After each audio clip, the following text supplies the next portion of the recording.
ନିଜ ଗାଡ଼ି ନମ୍ବରରେ ହେଉ କିମ୍ବା ଆର୍‌ସିରେ ହେଉ ଯଦି ଆପଣ ମୋବାଇଲ୍ ନମ୍ବର ଲିଙ୍କ୍ କରିବାକୁ ଚାହୁଁଛନ୍ତି, ତାହେଲେ ଏଇ ଭିଡିଓଟି ଆପଣ ପାଇଁ ଅନ୍ୟ ଭିଡିଓ ଦେଖିବା ପାଇଁ ଆପଣଙ୍କୁ ପଡ଼ିବ ନାହିଁ। ଆପଣ ପୂର୍ବରୁ ଥିବା ଗାଡ଼ିର ନମ୍ବରଟି, ଆର୍‌ସିର ନମ୍ବରଟି ହଜିଯାଇଛି କିମ୍ବା ଆପଣ ଚାହୁଁଛନ୍ତି ନୂତନ ନମ୍ବର ଗୋଟେ ଆଡ୍ କରିବା ପାଇଁ, ତାହେଲେ ଏଇ ଭିଡିଓଟି ଆପଣ ଶେଷ ପର୍ଯ୍ୟନ୍ତ ଦେଖନ୍ତୁ। ଆପଣଙ୍କୁ ଅନ୍ୟ ଭିଡିଓ ଦେଖିବା ପାଇଁ ପଡ଼ିବ ନାହିଁ। ଭିଡିଓଟି ଭଲ ଲାଗିଥିଲେ ଚ୍ୟାନେଲଟିକୁ ସବସ୍କ୍ରାଇବ୍ କରନ୍ତୁ ଏବଂ ସମସ୍ତଙ୍କୁ ସେୟାର କରନ୍ତୁ ନୂଆ ନୂଆ ଭିଡିଓ ଦେଖିବା ପାଇଁକା। ଏବଂ ଆମେ ଏବେ ଲେଟ୍ କରିବା ନାହିଁ, ଆସନ୍ତୁ ଏବେ ଭିଡିଓକୁ ଦେଖିବା କିପରି ଆପଣ ନିଜର ଆର୍‌ସି ସହ ମୋବାଇଲ୍ ନମ୍ବର ଲିଙ୍କ୍ କରିବା। ନିଜ ମୋବାଇଲରେ ହେଉ କିମ୍ବା କମ୍ପ୍ୟୁଟର ହେଉ ଯେକୌଣସି ଗୋଟେ ବ୍ରାଉଜର ଓପନ୍ କରନ୍ତୁ। ଆମେ ଏବେ କ୍ରୋମ୍ ବ୍ରାଉଜର ଓପନ୍ କରିବା ଏବଂ ସେଠାରେ ଦେଖନ୍ତୁ ପରିବହନ ସେବା ସର୍ଚ୍ଚ କରିବା। ପରିବହନ ସେବା ସର୍ଚ୍ଚ କଲା ପରେ ଦେଖନ୍ତୁ ପ୍ରଥମେ ଆସୁଥିବା ଲିଙ୍କରେ କ୍ଲିକ୍ କରିବା। ଦେଖନ୍ତୁ ଗୋଟେ ପପଅପ୍ ଆସୁଛି, ଆମେ ଏବେ ତାକୁ କାଟିଦବା। ତାପରେ ଦେଖନ୍ତୁ ଟିକେ ତଳକୁ ସ୍କ୍ରଲ୍ କରିବେ। ଦେଖନ୍ତୁ ଏଠାରେ ଡ୍ରାଇଭିଂ ଲାଇସେନ୍ସ ରିଲେଟେଡ୍ ଲେଖିଛି, ଆମେ ଏଠାରେ କିଛି କାମ ନାହିଁ, ଆମେ ଟିକେ ତଳକୁ ଆସିବା। ଦେଖନ୍ତୁ ଏଠାରେ ଲେଖିଛି ଭାଇକିଲ୍ ରିଲେଟେଡ୍ ସର୍ଭିସ୍, ତଳକୁ ଟିକେ ଆସନ୍ତୁ। ଦେଖନ୍ତୁ ଭାଇକିଲ୍ ରେଜିଷ୍ଟ୍ରେସନ ଲେଖା ହେଇଛି, ଆମେ ଏବେ ତା ଉପରେ କ୍ଲିକ୍ କରିବା। ଆମକୁ ଏଠାରେ ପଚାରିଛି ସିଲେକ୍ଟ ଷ୍ଟେଟ୍ ନେମ୍, ଆମେ ଏବେ ଓଡ଼ିଶା ଉପରେ କ୍ଲିକ୍ କରିବା। କ୍ଲିକ୍ କଲା ପରେ ଦେଖନ୍ତୁ ଗୋଟେ ପପଅପ୍ ଆସୁଛି, ଆପଣ ତାକୁ କାଟି ଦିଅନ୍ତୁ। ତାପରେ ଦେଖନ୍ତୁ ଏଠାରେ ଭାଇକିଲ୍ ରେଜିଷ୍ଟ୍ରେସନ ନମ୍ବର ମାଗିଛି, ଆପଣ ତା ଉପରେ କ୍ଲିକ୍ କରନ୍ତୁ ଏବଂ ଏଠାରେ ଆପଣଙ୍କର ଗାଡ଼ି ନମ୍ବର ଏଣ୍ଟ୍ରି କରନ୍ତୁ। ଗାଡ଼ି ନମ୍ବର ଯାହା ହେଇଥିବ ଆପଣ ଆର୍‌ସି କାର୍ଡରେ ଦେଖି ଏଣ୍ଟ୍ରି କରନ୍ତୁ।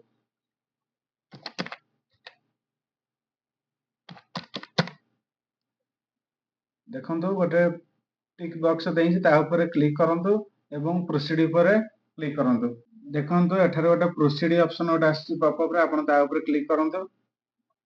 ଦେଖନ୍ତୁ ଏଠାରେ ସବୁ କିଛି ଆପଣ ଆର୍‌ସିରେ ଯାହା ଚାହିଁବେ ତାହା ଚେଞ୍ଜ କରିପାରିବେ। ଆମେ ବର୍ତ୍ତମାନ ଯେହେତୁ ଆର୍‌ସିରେ ମୋବାଇଲ୍ ନମ୍ବର ଆଡ୍ କରିବା କିମ୍ବା ଅପଡେଟ୍ କରିବା, ଆମେ ଏବେ ଅପଡେଟ୍ ମୋବାଇଲ୍ ନମ୍ବର ଉପରେ କ୍ଲିକ୍ କରିବା ଏବଂ ଦେଖନ୍ତୁ ଏଠାରେ ଗାଡ଼ି ନମ୍ବର ଆମେ ଯାହା ପୂର୍ବରୁ ମାରିଥିଲେ ସେ ଆସି ସାରିଛି ଏବଂ ଚେସିସ୍ ନମ୍ବର ମାଗିଛି ଆପଣଙ୍କୁ। ଦେଖନ୍ତୁ ଏଠାରେ ଫୁଲ୍ ଚେସିସ୍ ନମ୍ବର ଭରିବେ, ଅଧା ଭରିବେ ନାହିଁ। ଆପଣ ଆର୍‌ସି କାର୍ଡରୁ ଦେଖି ଚେସିସ୍ ନମ୍ବର ପୁରା ଫୁଲ୍ ଭରନ୍ତୁ ଫାଷ୍ଟ।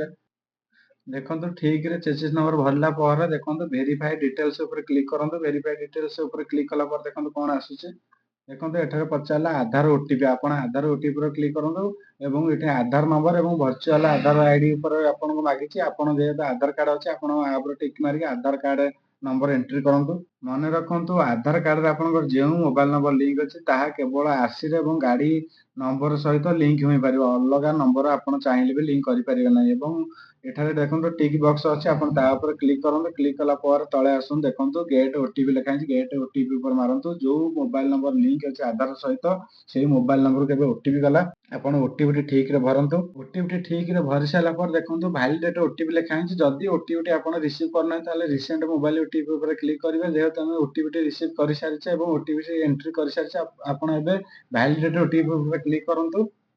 ଦେଖନ୍ତୁ ଏଠାରେ ଭାଇକିଲ୍ ରେଜିଷ୍ଟର ନମ୍ବର ଆସିଲା, ଚେସିସ୍ ନମ୍ବର ଆସିଲା ଏବଂ ଇଞ୍ଜିନ୍ ନମ୍ବର ଆପଣଙ୍କୁ ପଚାରିଲା। ଆପଣ ଯେତେବେଳେ ମୋବାଇଲ ନମ୍ବର ଲିଙ୍କ୍ କରୁଛନ୍ତି ଆର୍‌ସି କାର୍ଡଟି ପାଖରେ ରଖିଥାନ୍ତୁ। ଦେଖନ୍ତୁ ଯଦି ମୋବାଇଲ ନମ୍ବର ଲିଙ୍କ୍ କଲାବେଳେ ଯାହା ବି ଅସୁବିଧା ହେଉଛି ଆପଣ ଆମକୁ କମେଣ୍ଟ କରନ୍ତୁ ଏବଂ ଆମେ ତାର ତୁରନ୍ତ ଉତ୍ତର ଆନ୍ସର ଆପଣଙ୍କୁ କମେଣ୍ଟ ମାଧ୍ୟମରେ ମଧ୍ୟ ରଖିବୁ। ଆପଣ ଏଠାରେ ଇଞ୍ଜିନ୍ ନମ୍ବର ଫୁଲ୍ ଭରନ୍ତୁ। ଇଞ୍ଜିନ୍ ନମ୍ବର ଭରି ସାରିଲା ପରେ ରେଜିଷ୍ଟ୍ରେସନ ଡେଟ୍ ମାଗିଛି। ରେଜିଷ୍ଟ୍ରେସନ ଡେଟ୍ ଦେଖନ୍ତୁ ଆପଣ ଆର୍‌ସିରେ ଲେଖା ହୋଇଥିବ।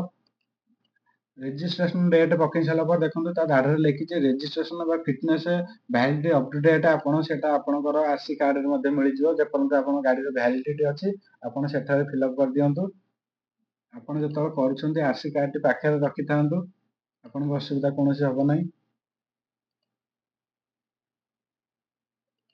ଭରି ସାରିଲା ପରେ ଦେଖନ୍ତୁ ଆପଣ ଯେତେବେଳେ ଦେଖିଦେଲେ ଆପଣ ଠିକ୍ ଠାକ୍ ଭରି ସାରିଲା ପରେ ଆପଣ ଏଠି ଶୋ ଡିଟେଲ୍ସ ଉପରେ ମାରନ୍ତୁ ଏବଂ ଦେଖନ୍ତୁ ଆପଣଙ୍କର ଆଧାର ନମ୍ବର ଏବଂ ଆପଣଙ୍କର ସବୁ କିଛି ଦେଖେଇ ସାରିଛି। ଆଧାରରେ ଯୋଉ ନାଁଟି ଅଛି ଆପଣ ଠିକରେ ଏଣ୍ଟ୍ରି କରିଦିଅନ୍ତୁ। ନାଁଟି ଏଣ୍ଟ୍ରି କରିସାରିଲା ପରେ ଦେଖନ୍ତୁ ଆଧାରରେ ଯୋଉ ମୋବାଇଲ ନମ୍ବର ଲିଙ୍କ୍ ଅଛି ତାକୁ ବି ମଧ୍ୟ ଭରି ଦିଅନ୍ତୁ। ଦେଖନ୍ତୁ ଏଠାରେ ମୋବାଇଲ ନମ୍ବର ଏବଂ ନାଁଟି ଭରି ସାରିଛେ। ତାପରେ ଏଠି ଦେଖନ୍ତୁ ଆଇ ଏଗ୍ରି ଟିକ୍ ମାରନ୍ତୁ ଏବଂ ଭେରିଫାଏ ଉପରେ କ୍ଲିକ୍ କରନ୍ତୁ।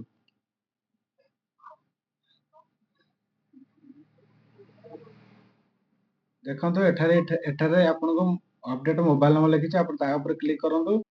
ଦେଖନ୍ତୁ ଏଠାରେ ଲେଖିଲା ମୋବାଇଲ ନମ୍ବର ଅପଡେଟ୍ ସକ୍ସେସଫୁଲ। ଦେଖନ୍ତୁ ଆପଣଙ୍କ ମୋବାଇଲ ନମ୍ବରଟି ଆଡ୍ ହୋଇସାରିଛି, ଯୋଉଟା ଆପଣ ଚାହୁଁଛନ୍ତି ଆଧାରରେ ଯୋଉଟା ଲିଙ୍କ୍ ଥିଲା। ଏବେ ଆପଣ ଚାହିଁଲେ ଗାଡ଼ିର ପଲ୍ୟୁସନ ହେଉ କିମ୍ବା ଯେକୌଣସି କାର୍ଯ୍ୟରେ ଆପଣ ଲଗେଇ ପାରିବେ।